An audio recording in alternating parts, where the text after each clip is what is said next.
11th and 12th grade timpani excerpt for All-State. Why am I standing behind a marimba? Well, I think that when you've got to change the tuning on the timpani, it's a good idea to play it first on the marimba so that you get a good idea of exactly what it sounds like. You need the sound in your head so that you can tune it correctly. There's only one tuning change in this. The E flat on the 26-inch drum gets changed to a D natural at one point, but you have to do it blindly, and so you have to have the gauges set on the drums ahead of time. Before you walk into audition, make sure that you tune the drum to a D, set the gauge, or make a mark on the gauge if there's no actual letter there. And also tune the E flat. Make sure that you know exactly where both of them are so that you can do it by sight. As soon as you hear yourself play the new chord, make sure that you adjust it to get it in tune. It's okay if you start off a little out of tune, but you would like to fix it as you go along. The two chords that you're going to play are basically an E flat major chord with the G on the bottom, and that sounds like this.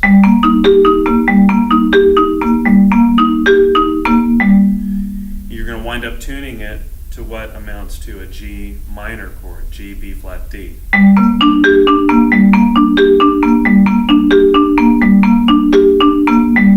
So I would suggest practicing setting the tuning gauges so that you can play this little arpeggio pattern back and forth and then blindly tune the drums with a little bit of space in between.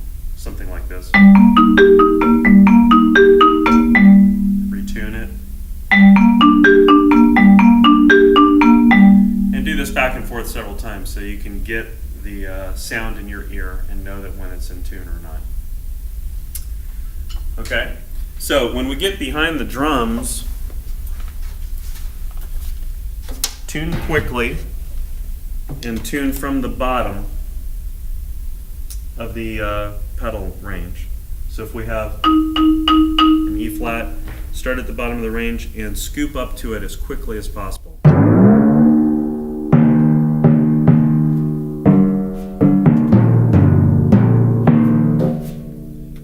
Now, a couple of things to think about here. The pulse of the etude stays the same throughout. You go from 2/4, which the pulse is, of course, perhaps here, 1 and 2 and 1. By the time we get to 6/8, the dotted quarter note pulse stays the same. Bop, bop, bop, bop, bop, bop, bop, bop, bop, bop, bop, bop.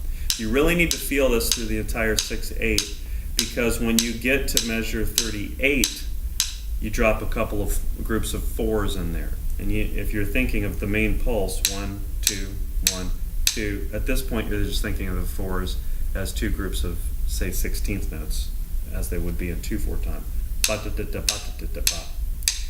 So we play the measure 37 right before that as, say, a quarter note triplet. Bum, bum, bum, bum, bum, bum, triplet, bum. Comes on beats 1, 3, and 5 right before we drop in the 4s.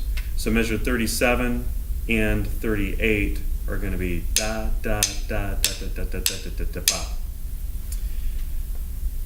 Then the pulse will remain the same as you come back out of the 6/8 into measure 49.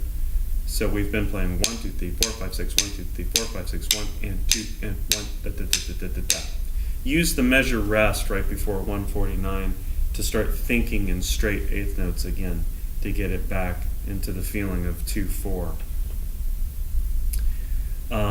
Likewise, it's almost easier in measure 36 to think of the first half of that measure as though you are in 2/4 and you're playing a sextuplet pattern.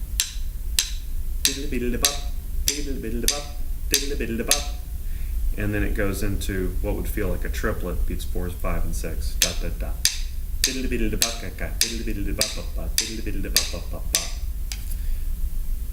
Okay, so this is etude number 20 from Pedal to the Kettle by Kirk Gay.